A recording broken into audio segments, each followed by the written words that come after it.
देखो और लिखो 21 बार।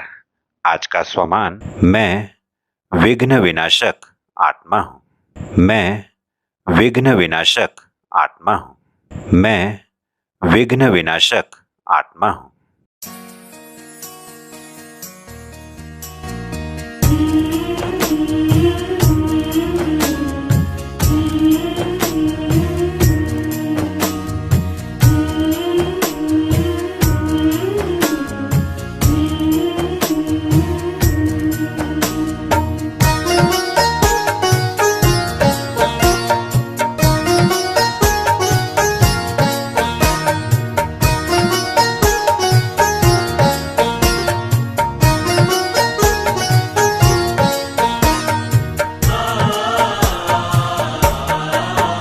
तूफान आए तो आने दो, कोई कहे रुको तो कहने दो।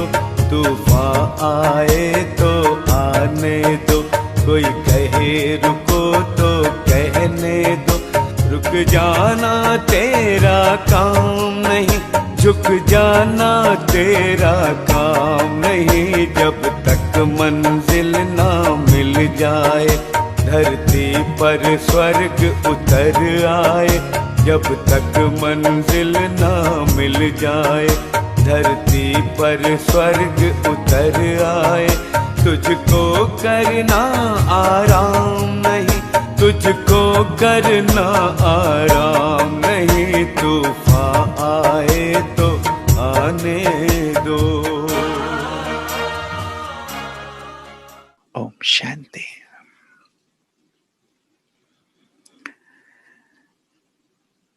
मधुबन आप सबको बहुत बहुत याद आता ही होगा, क्योंकि पिछले वर्ष से ये लॉकडाउन का समय चल रहा है। स्थिति थोड़ी समय के लिए सामान्य हुई तो बहुत सारे भाई बहनें मधुबन आए, लेकिन बहुत नहीं भी पहुंच पाए होंगे। रोज इस डायमंड हॉल को अपने सामने ले आया करें, जहां बाबा कितनी बार आए, कितना हमें नजरों से निहाल किया, शक्तिशाली बनाया, भरपूर किया। बाबा कहते हैं ना कि जब कभी भी छोटी मोटी भी बात आती है, विघ्न आती है, परिस्थितियां आती हैं, थोड़े भी डिस्टर्ब होते हैं, मन से मधुबन में आ जाओ। ये भूमि हमारे अंदर की निराशा को आशा में बदल देती है, हमारी नाखुशी को खुशी में तब्दील कर देती है, हमारी हर प्रतिकूल परिस्थिति को अनुकूल कर देती है। इसीलिए कहा कि बाबा के सम्मुख बैठें, बाबा की दृष्टि लें, और जब बाबा साथ होते हैं, सम्मुख होते हैं हम बाबा के, तो आप सबको अनुभव है, जब हम बाबा के सामने बैठे होते थे तो बड़ी से बड़ी बात के लिए भी जब बाबा कहते थे कि ये करेंगे, तो हम सब कहते थे हाँ बाबा, क्या बड़ी बात है, हम करेंगे। इतना जोश, इतना उत्साह और इतनी आनंद की स्थिति हुआ करती थी, तो उसे हम बार बार अपने सामने लाएं तो कोई भी परिस्थिति हमें बड़ी नहीं लगेगी, क्योंकि बाबा साथ हैं, उनकी शक्तियां साथ हैं। वो दृष्टि, वो सकाश हमारे जीवन को सहज और सरल करती है। एक बार एक व्यक्ति एक संत के पास पहुंचा और उसने कहा कि महाराज, कोई ऐसी युक्ति बताइए जिससे मेरे जीवन में कोई भी विपरीत परिस्थिति ना आए, कोई भी समस्या ना आए, कोई भी बाधा ना आए। कोई ऐसा स्थान बताइए, कोई ऐसी युक्ति बताइए, कोई ऐसा तरीका बताइए। संत ने कहा चल मेरे साथ। उसे लेकर के चल पड़े, कब्रिस्तान में पहुंचे, कहा यहां लेट जा। बोले यहां क्यों लेट जाऊं, यहां तो मैं मृत्यु के बाद आऊंगा। संत ने कहा यही वो जगह है जहां तेरे पास कोई विपदा, कोई बाधा, कोई समस्या नहीं आएगी। और यदि तू संसार में कार्य कर रहा है, पुरुषार्थ कर रहा है, तो विपदाएं, उतार चढ़ाव ये तो आएंगे ही आएंगे। यदि आप किसी यात्रा पर निकलते हैं तो आपको हमेशा ही समतल रास्ता नहीं मिलता। उबड़ खाबड़ भरे रास्ते मिलते हैं, उतार चढ़ाव मिलते हैं, और वही यात्रा का आनंद होता है। कोई भी नाविक इस विचार से नहीं उतरता सागर में कि सागर शांत रहेगा मेरे गंतव्य तक। वो ये मान के चलता है कि सागर में उतर रहा हूं तो लहरें आएंगी ही आएंगी, कोई छोटी आएंगी, कोई बड़ी आएंगी।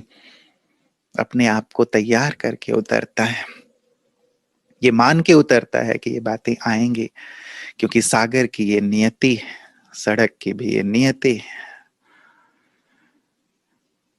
कोई भी पायलट ये भी मान के नहीं चलता कि आकाश हमेशा ही साफ रहेगा। वहां भी स्थितियां परिस्थितियां बदलती हैं, वातावरण बदलता है, मौसम का मिजाज बदलता है, लेकिन वो भी अपने आप को तैयार रखते हैं। तो जीवन की यात्रा है, इसमें उतार चढ़ाव तो आएंगे ही। कभी परिस्थितियां अनुकूल होंगी तो कभी परिस्थितियां प्रतिकूल होंगी। जो कहते हैं ना कि यदि जीवन ऐसा है, यदि ईसीजी आपकी निकाली जाए तो उसमें भी उतार चढ़ाव होते हैं, और यदि ईसीजी बिल्कुल ही सीधी हो जाए, उसकी लाइन सीधी हो जाए, तो ये मौत की निशानी है, जीवन की निशानी नहीं है। तो आप जीवित हैं मतलब ये उतार चढ़ाव बने रहते हैं। कहते हैं ना कि समस्याएं भी, बातें भी बेहतरीन व्यक्ति के पास ही आती हैं, क्योंकि वही उसे बेहतरीन तरीके से अंजाम दे सकते हैं। आप किसी भी ड्रामा में देखें, किसी भी फिल्म में देखें, तो एक बहुत सारे लोग आम आदमी होते हैं और हीरो एक होता है। आम आदमी आम जिंदगी जीते हैं, लेकिन जो हीरो होता है उसकी जिंदगी आम नहीं होती, उसकी जिंदगी खास होती है। उसमें परिस्थितियां होती हैं, बातें होती हैं, उतार चढ़ाव होते हैं, प्रॉब्लम्स होती हैं, लेकिन हर प्रॉब्लम को वो फेस करता है, जीत के बाहर आता है। विलेन हीरो के पीछे ही पड़ा रहता है और आम आदमी के पीछे नहीं पड़ा होता, हीरो के पीछे ही होता है। वो उसे ही परेशान करता है, उसके ही रास्ते में गड्ढे खोदता है, और इन सब को भी पार करते हुए बहुत सहजता से, सरलता से हीरो विजयी होता है। और इसीलिए वो हमारा आदर्श होता है, हमारे लिए प्रेरणा स्रोत होता है। यदि किसी की बायोग्राफी भी लिखी जाती है तो उसमें क्या लिखा जाता है? उस व्यक्ति की आयु 50 वर्ष हो सकती है, 60 वर्ष हो सकती है, या 30 वर्ष भी हो, 25 वर्ष भी हो। क्या लिखा जाता है? ये थोड़ी लिखा जाता है कि ये इस दिन बाजार गया और वहां से आलू, टमाटर और गोभी खरीद के लाया, या इस दिन ये निकला और रास्ते में उसे फलाने फलाने फलाने लोग मिले, वो बस में बैठा और यहाँ से चढ़ के वहां उतरा, वहां से चढ़ के वहां गया। लोग कहेंगे ये क्या बकवास है, ऐसी कोई बायोग्राफी होती है क्या? बायोग्राफी मीन्स जो हमें प्रेरित करे, ऐसी घटनाओं का जिक्र होता है जहां उसने समस्याओं का सामना किया, विपदाओं का सामना किया, और वहां से जीत कर वो बाहर आया। यदि पराजित भी हुआ तो भी उसने पराजय स्वीकार नहीं किया। एक बार गिरा, दो बार गिरा, तीन बार गिरा, लेकिन चौथी बार जीत के बाहर आया। हम लाइट का एग्जाम्पल देते हैं, थॉमस अल्वा एडिसन जी का। कितनी बार वो पराजित हुए लेकिन जीत के बाहर आए, इसलिए हम उनका एग्जाम्पल देते हैं। जितने भी महापुरुषों का आप एग्जाम्पल देंगे, उनके जीवन की ऐसी घटनाओं का आप वर्णन करते हैं जहां उन्होंने ऐसी विपरीत परिस्थितियों का सामना किया। महावीर जी की को याद करें तो आप उनकी तपस्या को देखते हैं, कैसी कैसी विपरीत परिस्थितियों का सामना करते हुए भी उन्होंने अपने उस महावीर की अवस्था को प्राप्त किया। बुद्ध जी ने बुद्धत्व को प्राप्त करने के लिए कितनी कठिनाइयों का सामना किया, उनका शरीर कैसे कृशकाय हो गया, कैसे अंगुलीमाल का उन्होंने सामना किया, कितने लोगों से मिले होंगे, लेकिन अंगुलीमाल से मिलना, ऐसी विपरीत परिस्थिति का सामना करना, उसे परिवर्तित कर देना, आम्रपाली से मिलना, उसे परिवर्तित कर देना, इसका जिक्र किया जाता है। तो यदि कोई विपदा या बाधा आती भी है तो हम परेशान ना हो जाएं, घबराएं नहीं, और ये मान के ना चलते रहें कि हमेशा ही स्मूथ चलते रहेंगे। अच्छी बात है, यदि हम जीवन का आनंद ले रहे हैं, हम विपदाओं का आह्वान नहीं करते कि विपदाएं आए और मैं उन्हें जीतूं। हम तो हमेशा सुकून, शांति, आनंद और अच्छी वर्तमान और अच्छे भविष्य की कामना करते हैं, लेकिन परिस्थितियां और बातें बता करके तो नहीं आती है ना। तो जैसे एक हीरो का एग्जाम्पल दिया, बाबा को देखें, मम्मा को देखें, उनकी लाइफ को देखें, तो क्या जीवन सामान्य था? हम बाबा के जीवन की किन घटनाओं को याद करते हैं? प्रेरित करने वाली घटनाओं को याद करते हैं ना। बाबा का हर दिन, हर क्षण हमें प्रेरित करता है, लेकिन उनमें से भी कुछ क्षण जिन्हें हम याद करते हैं, बेगरी पाठ, 300 बच्चे, 8 आना बचा हुआ है यज्ञ में, याद करते हैं हम कि क्या विकट स्थिति थी और उनकी क्या स्थिति थी, क्या निश्चय, क्या नशा। हाँ? क्या उस समय बाबा डुलायमान हुए? नहीं हुए।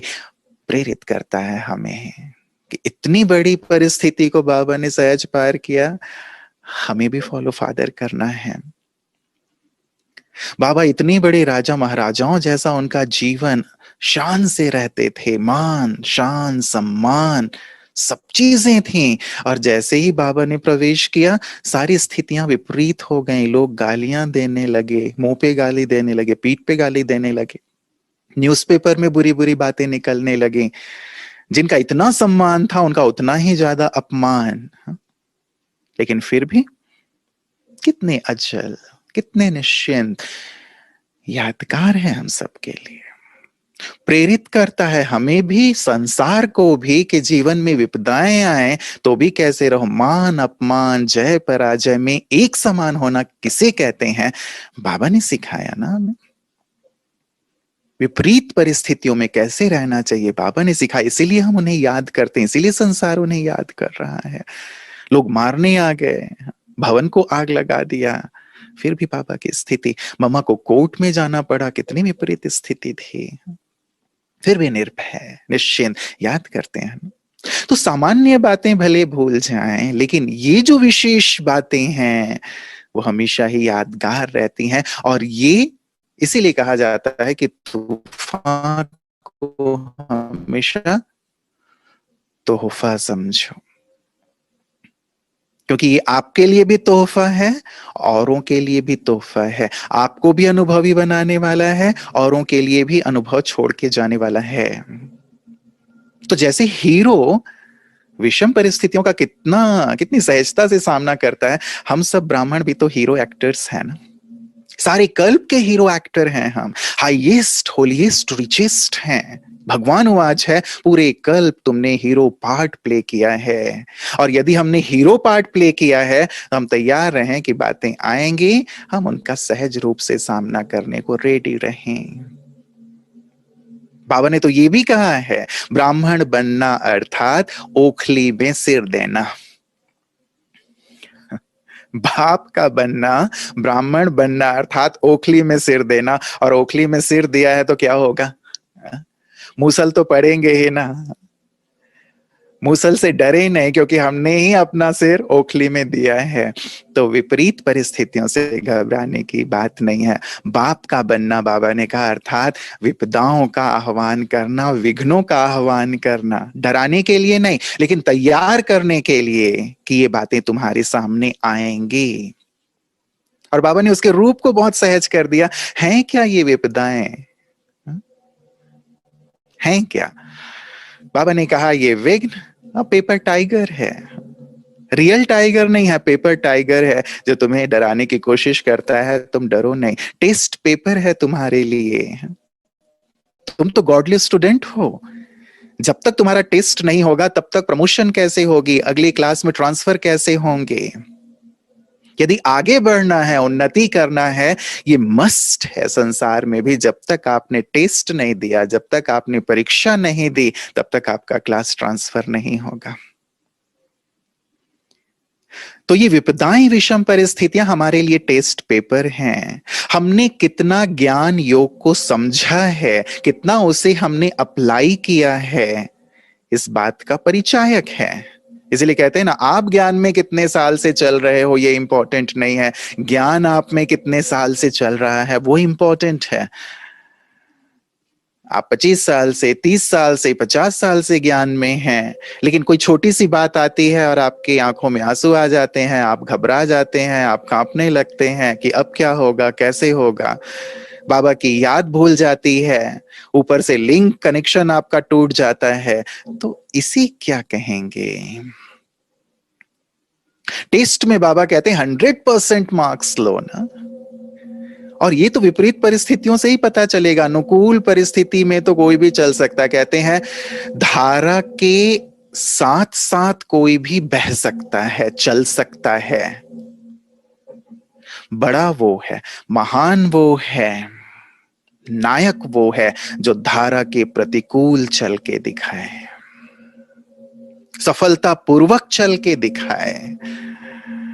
विपरीत परिस्थितियों में भी जो अपनी स्थिति को, अपनी शांति को, अपनी धैर्यता को, अपनी उस ऊंची अवस्था को ना खोए। तो बाबा हमें इसके लिए कितना पॉजिटिव अप्रोच देते हैं कि बच्चे ये विघ्न क्या है, मरी हुई चींटी है, तुम तो मास्टर सर्वशक्तिवान हो, ऊंचे हो, मरी हुई चींटी से डरते हो। बाबा कहते हैं ये विघ्न, विपरीत परिस्थितियां खेल हैं, खेल हैं। खेल के मैदान में या बॉक्सिंग रिंग में जब आप उतरते हो तो आप ही मुक्का थोड़ी बरसाते रहते हो, सामने से भी तो मुक्के बरसते हैं। अब उनके मुक्कों से यदि आप घबरा जाते हैं तो फिर खेल का आनंद आप नहीं ले पाएंगे। यदि हम ग्राउंड में उतरे हैं इस निश्चय के साथ चले, क्योंकि हम कल्प कल्प के विजयी हैं। बातें कल्प पहले भी आई थी, अभी भी आई हैं, चली जाएंगी। बाबा कहते हैं बातें आएंगी, चली जाएंगी, आप बात को पकड़ के मत रखो। ये भगवान वाच है, बहुत सुंदर लाइन है बाबा के महावाक्य की, कि बातों में अकल है, आती हैं चली जाती हैं, बादलों की तरह जैसे बादल आते हैं चले जाते हैं, लेकिन तुम अकलमंद हो। तो अकलमंदी दिखाओ, बात को पकड़ो मत। तुम बात को पकड़ के बैठ जाते हो, उसी का चिंतन करने लगते हो, उसी का वर्णन करने लगते हो। बात पता नहीं कितने पहले की थी, लेकिन अब तक उसको पकड़ करके रखा है, अब तक उसे हमने अपने लिए विषम परिस्थिति या बात बना के रखी हुई है। वो आई और चली गई, किसी ने कुछ कहा चला गया, लेकिन हम अभी भी उलझे हुए हैं। ये ना करें, जो चीज है उसे उसी रूप में देखें। बातें आई चली गई, हमारे सामने भी विभिन्न प्रकार की परिस्थितियां, जब से हम ब्राह्मण बने हैं, जैसे ही ब्राह्मण बनते हैं, जैसे बाबा की बात सुनाए, तो जैसे बाबा को इतना कुछ फेस करना पड़ा ज्ञान की शुरुआत में ही, अंत तक भी, तो यथा पिता तथा बच्चे ना। जब इंजन ने सब फेस किया है तो हम सबको भी तो फेस करना ही है ना। ज्ञान में आते ही जब हम खान पान की धारणा करते हैं, पवित्रता की धारणा करते हैं, अपने संगी साथियों से अब थोड़े से अलग एकांतिक हो जाते हैं, वहां बातें आनी शुरू हो जाती हैं कि ये पता नहीं क्या हो गए हैं, किस रास्ते पे चल पड़े हैं, इन्होंने अपना ही कुछ नया शुरू कर दिया है। कितनी सारी बातें हमें सुनने को मिलती हैं, लेकिन उस समय एक नशा और खुमारी होती है, हम सहज रूप से उन बातों को पार कर लेते हैं, ध्यान नहीं देते उन बातों पे, कुछ और आगे बढ़ते हैं। तो फिर अपने व्यक्तिगत संस्कार, इसीलिए एक जो विषम परिस्थितियां क्रिएट करती हैं ना, उनमें से एक बहुत गहराई से हमें चेक करना है। मैं ज्यादा इन विषम परिस्थितियों का वर्णन नहीं करूंगा, लेकिन फिर भी आप खुद ही चेक कीजिएगा, ये आपके लिए होमवर्क है। हम कई बार खुद ही क्रिएट करते हैं परिस्थितियों को, विपरीत परिस्थितियों को, अपनी आदतों और संस्कार से। सोच सोच कर क्रिएट करते हैं कई बार। फॉर एग्जाम्पल अभी कोरोना का काल चल रहा है, आपने अपनी टेस्टिंग कराई है, अब ये सोच रहे हैं कहीं पॉजिटिव ना आ जाए, कहीं पॉजिटिव ना आ जाए। कई बार वो पॉजिटिव हो भी जाता है, आप सोच सोच के उसको कर देते हो। अच्छा, नेगेटिव भी आ गया तो भी जब तक वो रिपोर्ट आई आपकी 3 दिन लगे, तब तक तो आप परेशान ही हो रहे हो ना। तो हम खुद ही क्रिएट कर लेते हैं कई बार अपने लिए विषम परिस्थितियों को। हमारी इस प्रकार की जो नेगेटिव सोचने की जो आदत है, हम अट्रैक्ट करते हैं। जैसा सोचेंगे वैसी परिस्थितियों का निर्माण होता है। तो यदि हम विपरीत सोच रहे हैं अपने लिए, अपनी सेवाओं के लिए, अपने परिवार के लिए, तो हम क्रिएट कर रहे हैं, विपरीत परिस्थितियां क्रिएट कर रहे हैं। इसीलिए ये क्रिएशन ना हम करें। गलत बोल के माध्यम से भी किसी को हम अपमानित करते हैं, टॉन्ट करते हैं, किसी की बुराइयों का वर्णन कर रहे होते हैं। तो यदि हम ऐसा कर रहे हैं तो हम अपने लिए भी तो वैसा ही बीज बो रहे हैं ना। दूसरा क्या करेगा? तो विपरीत परिस्थिति जब उस तक वो बात पहुंचेगी तो क्या वो खुश होगा? आपके लिए तो फिर एक विपरीत परिस्थिति का वो भी निर्माण करेगा ना। तो हम देखें कहीं अपनी किसी संस्कार के द्वारा, अपनी किसी आदत के द्वारा तो हम ऐसी स्थिति क्रिएट नहीं कर लेते हैं। अहम है मेरे अंदर, मैंपन है, मेरापन है। अपने अहंकार के कारण मैं किसी को कुछ समझता नहीं हूं, किसी को कुछ भी बोल देता हूं, किसी को सपोर्ट नहीं करता हूं, किसी को गिराने की कोशिश करता हूं। किसी ने कुछ कह दिया, अब तो उसको ये इनके इन प्रकार मैं नष्ट करने में लग जाता हूं। तो क्या कर रहे हैं? खुद ही क्रिएट कर रहे हैं। मेरे अंदर अपवित्रता है, बाबा ने कहा है यदि अपवित्रता है तो वो विपरीत परिस्थितियों को जन्म देने वाला है, विघ्नों को जन्म देने वाला है। अब हम देखें कि मेरे अंदर यदि ये है तो वो जन्म देगा समस्याओं को, परिस्थितियों को। आलस्य है, अलबेलापन है, तो ये आलस्य अलबेलापन भी हमारे लिए ऐसे विघ्नों को जन्म देता है। इसीलिए हम खुद ही चेक कर लें कि मैं खुद ही तो क्रिएट नहीं करता। सोच करके, बोल करके, अपने किसी अन्य स्वभाव संस्कार के कारण इसे हम रोकें, क्योंकि आप ही कर सकते हैं। दूसरा होता है कि चलिए हमारे पास्ट के कुछ विकर्म, हर एक के कर्मों का खाता उनके साथ साथ चलता है, तो पास्ट की बातें हमारे सामने विपरीत परिस्थितियां लाती हैं। एक साधु थे, उनको किसी की हत्या के केस में 20 साल के लिए जेल हो गई, लेकिन जब वो पता चला 20 साल के बाद कि वो निर्दोष है, उन्हें छोड़ा गया। एक पत्रकार ने उनसे पूछा कि 20 साल आपको जेल में रहना पड़ा, अब आप क्या करेंगे? आपके 20 साल नष्ट हो गए। उन्होंने सहज भाव से कहा कि इस जन्म में नहीं, संभवतः मेरे पिछले जन्मों के ये मेरे कर्मों का हिसाब है जिसके कारण मुझे ये इस जन्म में भोगना पड़ा।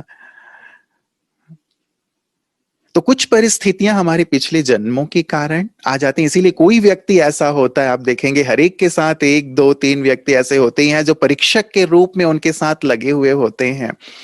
लगातार उन्हें पीछे खींचने की कोशिश, उनके मार्ग में बाधा उत्पन्न करने की कोशिश, उनकी मानसिक स्थिति को बिगाड़ने की कोशिश ये लगातार होती है। चाहे वो लौकिक परिवार हो, चाहे आपके फील्ड की बात हो, चाहे अन्य हो। तो ये एक बाहरी रूप से हमारे सामने परिस्थितियां आती हैं।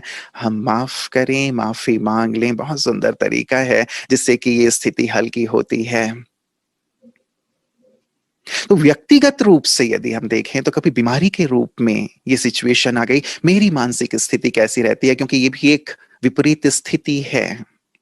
कभी तन की बीमारी आ गई, कभी मन की बीमारी आ गई।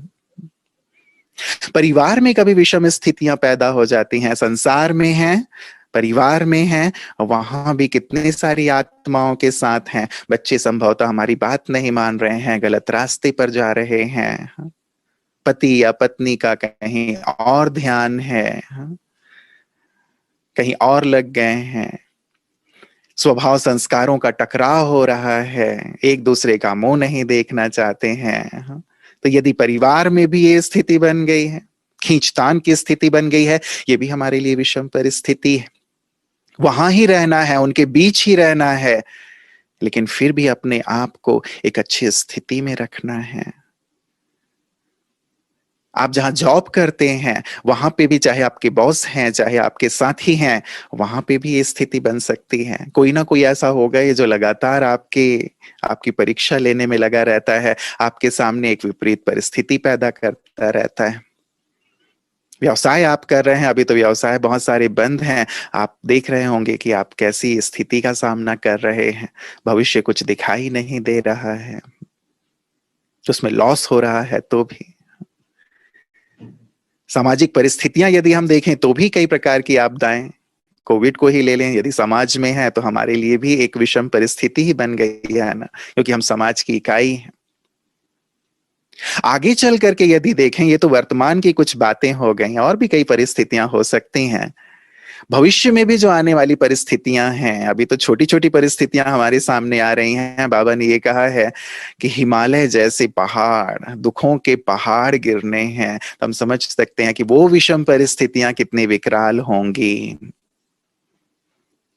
यदि सांप्रदायिक दंगे हो गए, क्या स्थिति बन जाती है, आप समझ सकते हैं।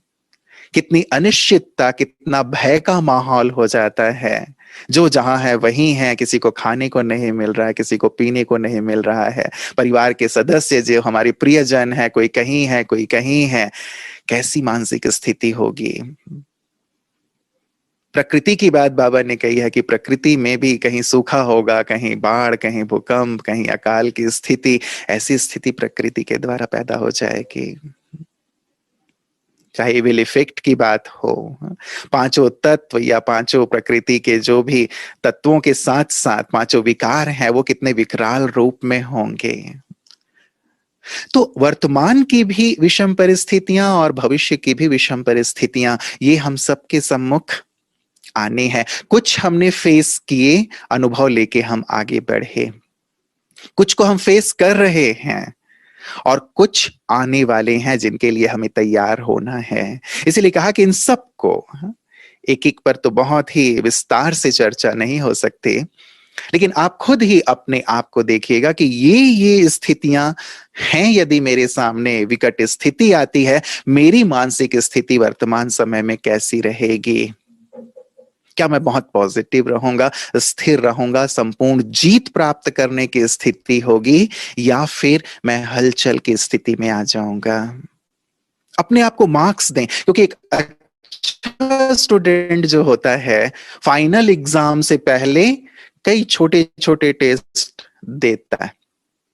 स्कूल में भी जो व्यवस्थाएं हैं वो ऐसे ही हैं कि आपकी वीकली या मंथली आपके टेस्ट लिए जाते हैं, ताकि ये देखा जा सके कि आपकी परफॉर्मेंस कैसी है, आप भी समझ सकें, आपके टीचर भी समझ सकें।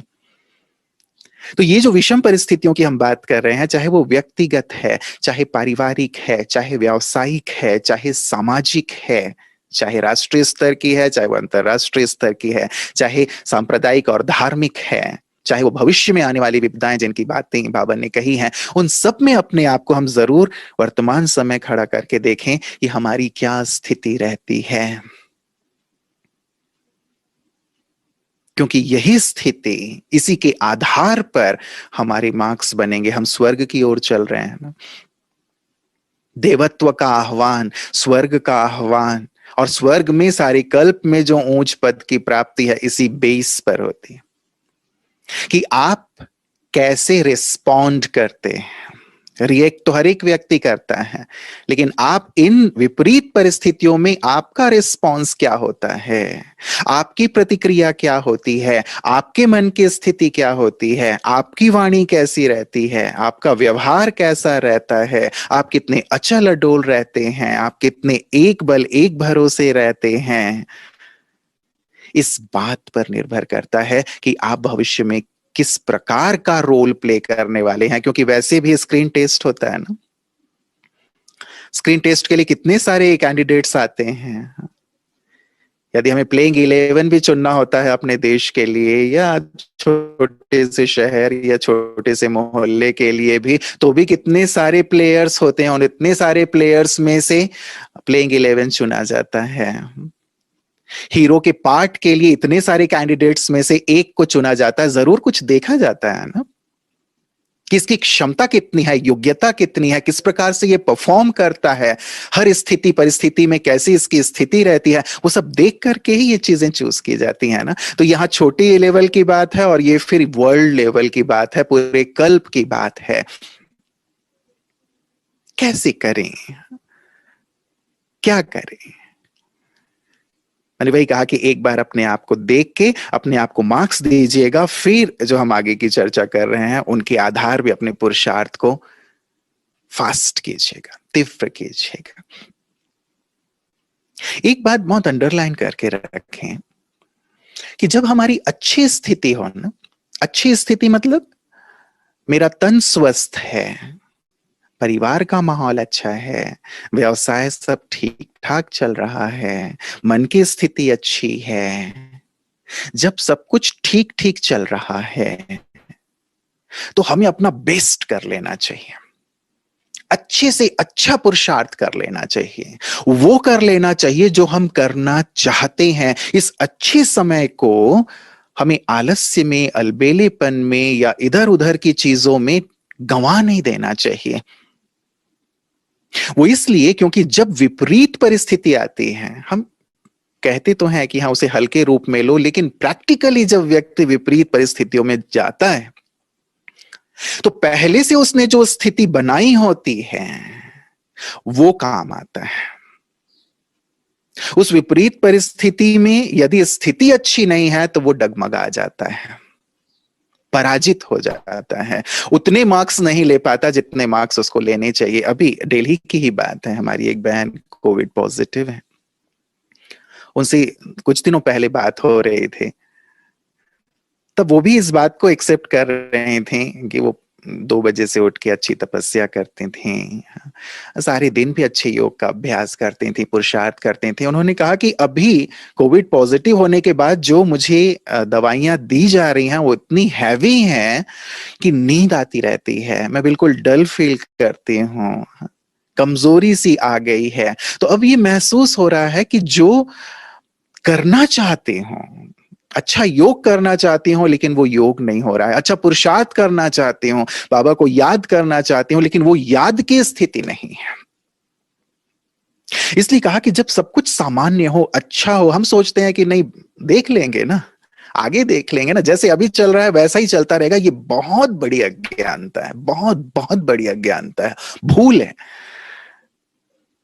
हम ये सोचते हैं कि अभी जैसा चल रहा है वैसा कल भी चलेगा, परसों भी चलेगा। मैं पहले भी कह चुका हूं और ये हम सबकी चाहना इच्छा रहती ही है, सब कुछ अच्छे से अच्छा होता चले, होगा भी, निश्चित रूप से होगा। लेकिन जो बात कही, एक हमारे कुछ पुराने संस्कार, सेल्फ क्रिएटेड सर्कमस्टांसेस, और दूसरा कुछ पास्ट जिनसे हमने ऋण लिया हुआ है, कर्ज लिया हुआ है, वो भी आ जाते हैं अपना कर्ज लेने के लिए। वो है विपरीत परिस्थितियां जहां हमें अपनी स्थिति को ठीक करना होता है ना, चाहे वो बीमारी के रूप में आए, चाहे किसी व्यक्ति विशेष के रूप में आए, चाहे अन्य किसी समस्या के रूप में आए, लेकिन आएंगे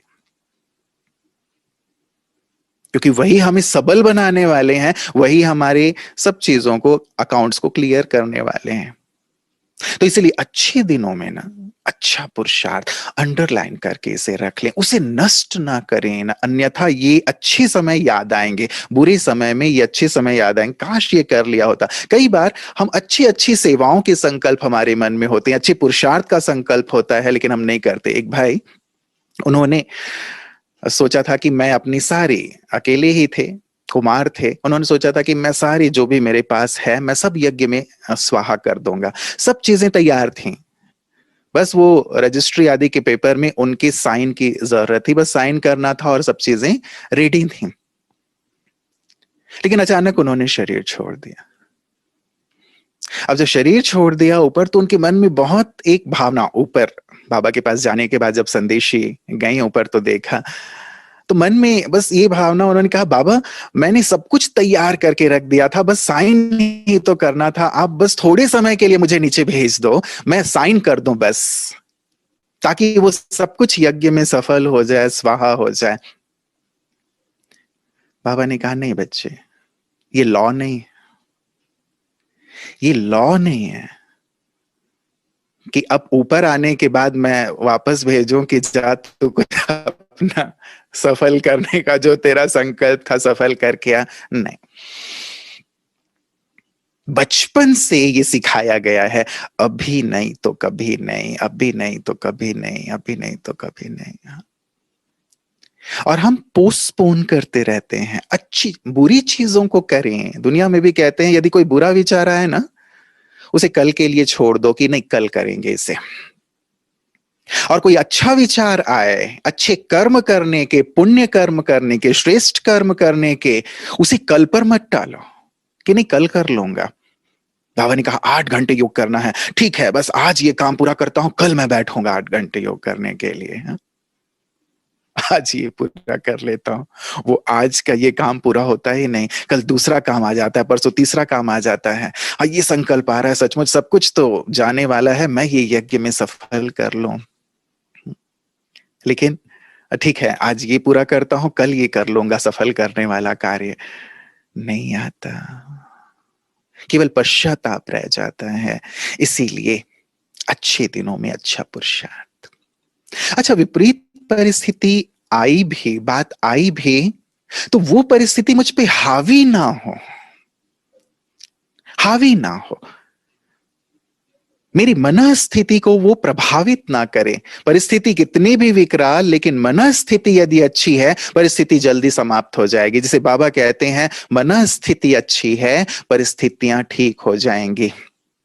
तुम्हारी अवस्था से व्यवस्था बदलेगी। अवस्था अच्छी तो व्यवस्था अच्छी, अवस्था खराब तो व्यवस्था खराब। मनस्थिति हमने डाउन कर ली, नीचे गिरा ली, तो वो परिस्थितियां और हमें बोझिल करती जाएगी, परेशान करती जाएगी। उसका ड्यूरेशन बढ़ता जाएगा। जो एक दिन में खत्म होने वाली चीज थी उसको 1 मास 1 साल भी लग सकता है यदि मन डावाडोल हो गया तो। इसीलिए बात आई है जाएगी। मनस्थिति, मेरी स्थिति शक्तिशाली रहे, स्थिर रहे, मैं उसमें हलचल में ना आ जाऊं। इस ज्ञान का तो मैं प्रयोग करूं। और इस बात का भी हम विशेष ध्यान रखें। कई बार एक व्यक्ति के साथ मेरी कोई बात हुई, अब मुझे सारे दिन मान लीजिए 50 लोगों से मिलना होता है। सुबह मैं किसी एक व्यक्ति से मिला, उससे मेरी बात हो गई, कुछ अनबन हो गई, उसके अंदर कुछ मिसअंडरस्टैंडिंग थी, उसने मुझे बहुत भला बुरा कह दिया, ऊपर नीचे कह दिया, मेरी सारी हालत खराब, अवस्था खराब। दिन का पहला व्यक्ति था। अब सारे दिन मुझे 50 लोगों से मिलना है। अब जो दूसरा व्यक्ति है, तीसरा व्यक्ति है, 10वां व्यक्ति है, 20वां व्यक्ति है, उसको इससे कोई लेना देना नहीं था कि पहले व्यक्ति के साथ आपकी क्या गुफ्तगू हुई। लेकिन वो जो स्थिति है सुबह वाली, जिसके कारण आप विचलित हो गए हैं, उसी मन स्थिति से आप दूसरे से, 10वें से, 20वें से मिलते हो, इरिटेट होते हो, गुस्सा निकालते हो, व्यवहार ठीक नहीं करते हो। हम क्या कर रहे हैं? उसी मन स्थिति से हम अपने और कार्यों को करते हैं, वो सब कार्य भी बिगड़ते जाते हैं। एक विशेष साइकिल हम शुरू कर देते हैं। एक घटना के कारण, एक बात के कारण, एक विषम व्यक्ति या परिस्थिति के कारण उसे वहीं रखें, उस तक रखें, दूसरे तक उसे ले जाने की जरूरत नहीं है। कहते हैं ना, कोई व्यक्ति यदि किसी के में वायरस है, पॉजिटिव है, तो उसे उसको वहीं तक रखो ना, उसको दूसरों के संपर्क में मत आने दो। उस वायरस को जो उसने आपको दिया उसको वहीं उसी के पास छोड़ो ना। आप दूसरे के पास भी उस वायरस को लेके जा रहे हो, तीसरे के पास भी जा रहे हो, उनको कोई मतलब नहीं है बेचारे, वो भी अब आपसे अफेक्टेड हो रहे हैं, उनको भी आप पॉजिटिव करते जा रहे हो। नहीं, बुद्ध जी को एक व्यक्ति ने बहुत गालियां दी, बहुत गालियां दी, बहुत गालियां दी। उनके शिष्यों ने कहा कि बनते ये आपको गालियां दे रहा है। उन्होंने कहा यदि कोई तुम्हें कोई चीज देता है और तुम नहीं लेते हो तो वो चीज किसके पास रहती है? शिष्यों ने कहा उसी के पास जो दे रहा है, क्योंकि हम ले ही नहीं रहे हैं। उन्होंने कहा मैंने भी लिया नहीं। तो वो जो बुरी चीज वो दे रहा था वो उसके पास ही है।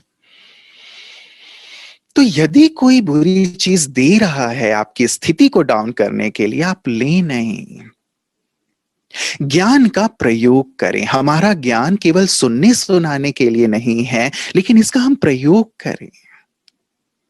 जब ये सुंदर चिंतन रहता है, ये सुंदर बातें मेरी स्मृति में रहती हैं, हम स्थिर रहते हैं। इसलिए जब कभी भी परिस्थितियां आ भी जाएं, अमृत वेला और मुरली क्लास के लिए बाबा ने खास कहा हुआ है, कोई बात यदि बच्चों के पास आती है, सुबह सुबह मैं उन्हें टच कराता हूं। और सुबह यदि उसे रिसीव नहीं कर पाते हैं उसका समाधान, उस विपरीत परिस्थितियों को हैंडल कैसे करना है, वो समाधान मैं टच कराता हूं बच्चों को। लेकिन यदि वो उसे रिसीव नहीं कर पाते तो फिर मैं मुरली में उसका समाधान देता हूं। और जब कभी हमारी सामने बातें आ जाती हैं तो हम अपने अमृत वेले और मुरली क्लास को ही मिस करना शुरू कर देते हैं कि अभी ना, मेरा मूड ठीक नहीं है, मेरा मूड ठीक हो जाएगा उसके बाद मैं सुबह उठूंगा, बाबा से मिलन मनाऊंगा, ये बात ठीक हो जाए, ये व्यक्ति ठीक हो जाए, ये परिस्थिति ठीक हो जाए, ये बड़ी सी एक घटना घट गई है घर में, ये सब हो जाए उसके बाद मैं मुरली क्लास में आऊंगा। चीजें, बातें, घटनाएं, वो सब चीजें खत्म नहीं होने वाली हैं ना। और ये चीजें यदि आपने मिस की तो वो चीजें और आप पे हावी होने वाली हैं। सुबह सुबह बाबा कोई एक महावाक्य हमारी कान में कह देते हैं। अभी हमारी एक बहन, उनकी माता जी बहुत पुराने ज्ञान में, उन्होंने देह छोड़ा, और जिस दिन देह छोड़ा उन्होंने, उसी दिन अमृत वेले जैसे ना बहुत गहराई से बाबा की तरफ से उन्हें एक संकल्प आया, बच्ची बाबा साथ ही है, तुम्हें साक्षी रहना है। ये इतना स्ट्रांगली बाबा की तरफ से वो संकल्प उनके अंदर था कि मां से बहुत अटैच थी ये।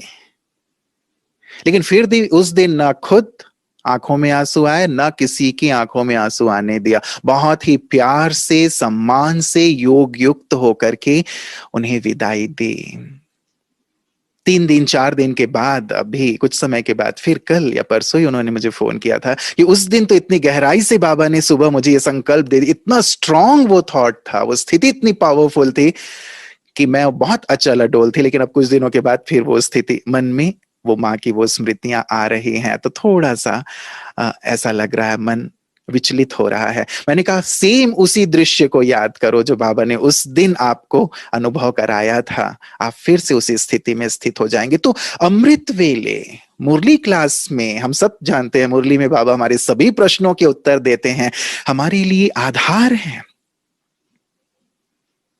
जो अभी भी परिस्थिति है या आने वाली है, उन सबके लिए बाबा तैयार करते हैं। तो इन्हें हम अंडरलाइन करके रखें। ऐसा नहीं कि अब फिर से सब बंद हो गया है तो हम सुबह उठे ना उठे, हमने मुरली पढ़ी ना पढ़ी, ये नहीं। ये हमारे लिए बहुत बड़ी एक मिसिंग चीज हो जाएगी। हमारी आदत में कहीं ये चीज ना आ जाए और फिर उठे समस्याओं के साथ, सोए समस्याओं के साथ। ये होगा, हमें तो उठना भी भगवान को देखते हुए है और सोना भी भगवान की गोद में है, फिर समस्याओं की कोई बात ही नहीं है। कुछ चीजें ऐसी होती हैं लाइफ में जिन्हें हमें स्वीकार करना पड़ता है, स्वीकार करना पड़ता है। उसके सिवाय हमारे पास कोई ऑप्शन नहीं होता। फिर या तो रोते चिल्लाते हुए अपने जीवन को बिताएं या फिर उसे स्वीकार कर लें। हमारी एक माता है कोलकाता में, 10 साल पहले उनके पति ने शरीर छोड़ा जब वो 40 साल की थी। उनका बेटा जो है वो भी हैंडीकैप है या पैरालाइज्ड हो गया है। उनकी जो ननद है वो भी मानसिक रूप से उतनी स्वस्थ नहीं है और ये घर को की अकेले कमाने वाली है। सोचे, पति चले गए, बेटे की ये स्थिति और साथ में उनकी ननद, लेकिन फिर भी हल्की रहती है, मुस्कुराती रहती हैं, खुश रहती हैं, क्योंकि इस सिचुएशन को उन्होंने स्वीकार कर लिया है ना, कि जो भी है अब इस सिचुएशन में मुझे अपने आप को हल्का रखना है, खुश रहना है और खुशी ही बांटनी है, औरों के लिए वो प्रेरणा है।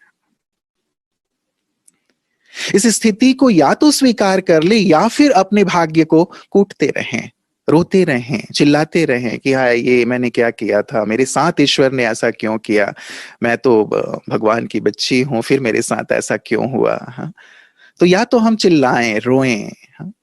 और अपने आप के साथ साथ अपने उन साथियों को भी और जो भी मिल रहा है उनको भी दुखी करें, परेशान करें, या फिर इस विपरीत परिस्थिति में अपने आप को स्थिर रखते हुए, खुश रखते हुए, प्रसन्न रखते हुए एक आदर्श प्रस्तुत करें। ये आदर्श है ना। कितने लोग इनकी इस बात को वर्णन करते हैं कि देखो हमारे सामने बातें आती हैं, कितनी छोटी होती हैं और हम ऊपर नीचे हो जाते हैं। इनकी पूरी लाइफ के लिए एक सिचुएशन है, but still she is smiling. वो हंसती है, हंसाती है, खुश रहती है। स्वीकार किया है ना। हमारी लाइफ में भी यदि कुछ ऐसी सिचुएशन है, स्वीकार कर लें। एक लंगड़ा भिखारी था, ये भी बिल्कुल सत्य घटना है। वो भी बहुत खुश रह के मुस्कुराते हुए भिक्षा मांगता था। जो उसे कुछ देता था तो भी वो दुआएं देता था, नहीं देता था तो भी दुआएं देता था। लेकिन सबसे बड़ी चीज, लंगड़ा होते हुए भी, एक हाथ भी ना होते हुए भी, भिक्षा मांगते हुए भी वो खुश था, मुस्कुरा रहा था। जब उससे ये पूछा गया कि एक हाथ नहीं है, पैर नहीं है, भिक्षुक हैं आप, फिर भी इतने खुश कैसे हैं, प्रसन्न कैसे हैं? ईश्वर से कभी कंप्लेन नहीं करते कि प्रभु ये क्या है? उसने एक बहुत सुंदर सी बात कही, सार्थक सी बात कही। एक भिक्षुक से भी हम सीख सकते हैं एक बहुत बड़ी सीख। उसने यही बात कही, जो भी है उसे मैंने स्वीकार कर लिया है, और साथ ही मैं ये नहीं देखता कि मेरे पास क्या नहीं है, मैं ये देखता हूं कि मेरे पास क्या है, क्या अच्छा है, क्या बेहतर है। मैं ये देखता हूं मेरे पास एक बहुत प्यारा सा परिवार है, प्यारी सी पत्नी है, अच्छे बच्चे हैं, बच्चे पढ़ रहे हैं, पत्नी मेरी बहुत सहयोगी है, मेरे जो भी साथी हैं वो मुझे बहुत प्यार करते हैं, बहुत सम्मान करते हैं। मैं ये सब देख करके बहुत हर्षित हूं। मैं ये देखता हूं कि ईश्वर ने मुझे ये दिया है। ये बहुत बड़ी सीख है हमारे लिए। क्या नहीं है वो देख करके हम परेशान होते हैं, परिस्थितियों को देखकर परेशान होते हैं कि मेरे पास ये परिस्थिति है, ये परिस्थिति है, ये परिस्थिति है। उसके अलावा क्या है जो अच्छी चीज है, उसे नहीं देखते हम। जब उस अच्छी चीज को देखेंगे, खुश रहेंगे, आनंदित रहेंगे। इसीलिए एक्सेप्ट करें। तो स्वीकार करना है, लेकिन हार को स्वीकार नहीं करना है। ये सिचुएशन है ना, हमने स्वीकार किया लेकिन हारना नहीं है इसमें। हार स्वीकार ना करें। हमारी एक बहन अभी की, मैं कुछ प्रैक्टिकल चीजें जो भी बीत रही हैं वही आपके सामने रख रहा हूं। उनका ऑक्सीजन लेवल 25-30 तक आ गया था, एकदम डाउन होता चला जा रहा था, लेकिन हारने वाली नहीं थी। उसे सब जानते हैं कि बहुत जीवट है, हारती नहीं है। जब उसने हार स्वीकार नहीं किया, मुझे जीना है, ये संकल्प है उनके अंदर, बाबा की सेवा करनी है, ये संकल्प है, तो उनका ऑक्सीजन लेवल कल तक 80 तक आ गया था। सोचिए, अपने विचार ही तो है ना। एक होता है व्यक्ति हार जाता है, स्वीकार कर लेता है। मैं पहले क्रिकेट देखता था, ज्ञान से पहले, ज्ञान के बाद भी, क्योंकि बचपन से खेलते रहे हैं। हमारी इंडियन टीम की स्थिति यदि आप देखें तो वो, यदि कोई सामने वाला बहुत बड़ा स्कोर बना देता है तो ज्यादातर ये देखने में आया कि पहले हार स्वीकार कर लेते हैं। तो वो चीज अच्छी नहीं लगती थी, किसी को भी अच्छी नहीं लगती कि अरे ठीक है हारो, लेकिन लड़के हारो, लड़ो तो सही, अंत तक लड़ो। जब अंत तक व्यक्ति लड़ता है तो वो देखने में भी आता है कि अंत में वो विजय प्राप्त हो जाती है। लड़ो तो सही। हम यदि गिव अप कर देंगे, हम समर्पित कर देंगे अपने आप को, लो जी अब हमसे कुछ नहीं होने वाला है, तो परिस्थितियों से हमें अंत तक उसके सामने सरेंडर नहीं कर देना है कि अब जी तुम ही चलाओ जैसे चलाना है, अब हमारी बस की बात नहीं है। नहीं, लड़े, लड़ेंगे तो जीत प्राप्त होगी। और लड़ने का मतलब मन से लड़ने वाली बात नहीं है, मन से दृढ़ रहने की बात है, उस परिस्थिति से हारने की बात नहीं है। तो स्वीकार भले करें, लेकिन हमें हारना नहीं है। सकारात्मक रहें, पॉजिटिव रहें। एक न्यूज़पेपर में ही एक घटना थी कि एक का 95% लंग्स जो था इन्फेक्टेड हो गया था, लेकिन उसके अंदर एक संकल्प था, अरे 95% जो है इन्फेक्टेड है, 5% तो ठीक है ना। 5% तो ठीक है ना। सी, वो 95% को नहीं देख रही है, 5% को देख रही। 5% मेरे लंग्स अभी ठीक हैं और मैं जीऊंगी। और वो जी रही है, जी गई, ठीक कर लिया उसने अपने 95% के इन्फेक्शन को। पॉजिटिविटी। हम कई बार बातें छोटी होती हैं उसे बहुत बड़ा कर देते हैं, अपने डर से, अपने भय से। छोटी सी बात होती है उसको इतना विकराल रूप दे देते हैं। और कई होते हैं जो विकराल बातों को छोटा कर देते हैं। जो बाबा कहते हैं ना कि पहाड़ को भी राई और राई को भी तुम रुई बना दो। हमारे अंदर एक ऐसी नेचर हो जाए, जब लोगों की अलग अलग नेचर हो सकती है, अलग अलग स्वभाव हो सकते हैं, अलग अलग संस्कार हो सकते हैं, तो हम इसी अपना संस्कार क्यों ना बना लें। हम पॉजिटिव रहेंगे, हर सिचुएशन के लिए पॉजिटिव रहेंगे। गुलाब का पौधा भी जब गोबर से, खाद से खुशबू खींच सकता है, मैं क्यों नहीं कर सकता। बाबा ही एग्जाम्पल देते हैं। अपनी हम ये एक नेचर बना लें कि मुझे ऐसे पॉजिटिव रहना है और वहां से अच्छी चीज निकाल करके बाहर आना है। ये आपको उस विषम परिस्थिति से बाहर आने में मदद करेगा। पॉजिटिव, ये मेरी नेचर बन जाए। मुझे सरल रहना है और अच्छी बातों को लेकर के बाहर आना है। इसलिए कहते हैं ना कि आप इतने खुश रहो, इतने मुस्कुराते रहो, इतने पॉजिटिव रहो कि वो बात भी, वो जो विपदा है, जो परिस्थिति है, वो भी सोचने लगे कि अरे मैं कहाँ आ गया। ये आदमी तो बिल्कुल अचल है, अडोल है, मुस्कुरा रहा है। मैं तो आया था कि इसके पैर हिलाने के लिए। कहते हैं ना, अंगद जी ने अपना पैर जमा दिया था, अब सब आए हिलाने की कोशिश कर रहे हैं, हिल ही नहीं रहे हैं। ऐसी अचल और अडोल हो जाए अपनी सकारात्मकता के साथ। साथ ही शुक्राना करें ना, जैसे उस भिखारी की बात थी, हमें जो मिला है, हम केवल अपनी छोटी छोटी विपरीत परिस्थितियों को देखते हैं, विपदाओं को देखते हैं। वो एक गीत है ना कि दुनिया में कितना गम है, मेरा गम कितना कम है। औरों के गम को देखा तो मैं अपना गम भूल गया। दुनिया में कितनी तकलीफ है। सोचे उन पेशेंट्स के बारे में, सोचे जिन्हें ऑक्सीजन नहीं मिल रहा है, उनके बारे में सोचे जो अपने अपने सगे संबंधियों से नहीं मिल पा रहे हैं, उनके बारे में सोचे जो बेचारे आइसोलेशन में हैं और उन्हें किसी चीज की जरूरत है और उन्हें वो प्राप्त नहीं हो रहा है। उनके बारे में सोचें तो फिर आपके अंदर से शुक्राना निकलेगा ईश्वर के लिए कि ईश्वर आपने हमें कितना कितना सुंदर तन दिया, कितना सुंदर जीवन दिया। हम शूज सोचते हैं कि ऐसे पहनो, ऐसे पहनो, मुझे ये पसंद नहीं है, वो पसंद नहीं है। उनके बारे में सोचे जिनके पैर नहीं हैं। भोजन के लिए हम सोचते हैं कि ये मिले वो मिले, हमें ऐसे ही रूखा सूखा मिल रहा है या सामान्य सा मिल रहा है। उनके लिए सोचें जिन्हें 2 वक्त की रोटी नसीब नहीं होती, पता नहीं कि अगली बार शाम के लिए कुछ मिलेगा या नहीं मिलेगा।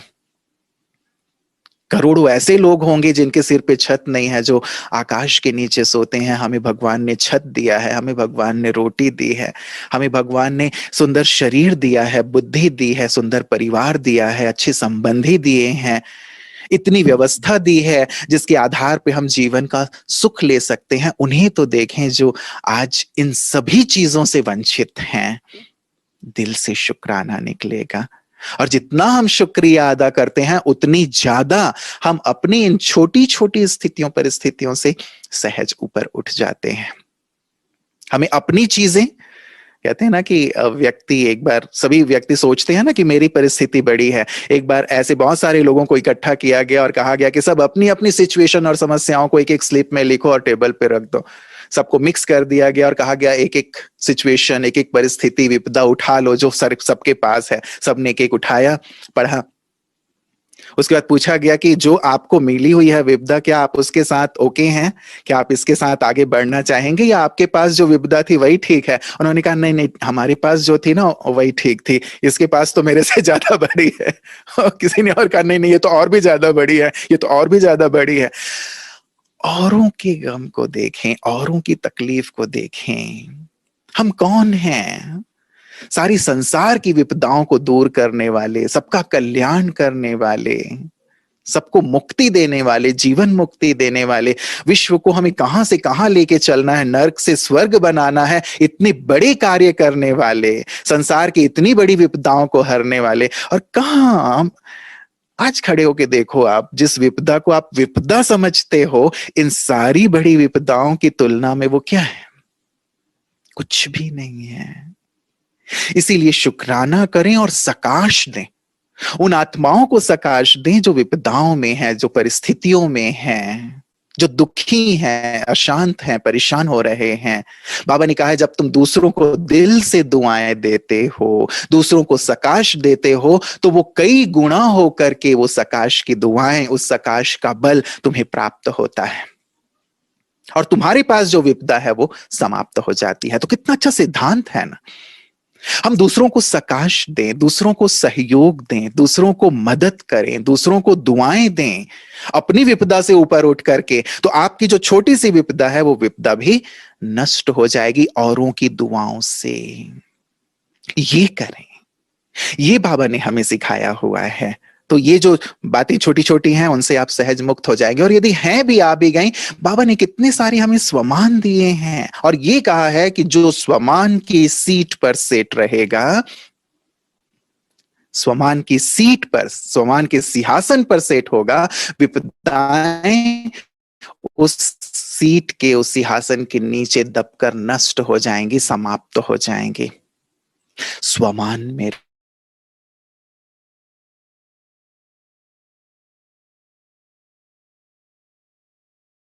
विनाशक हूं, स्वर तकलीफ होती है, सबके लिए एक एक दवा बनी हुई है।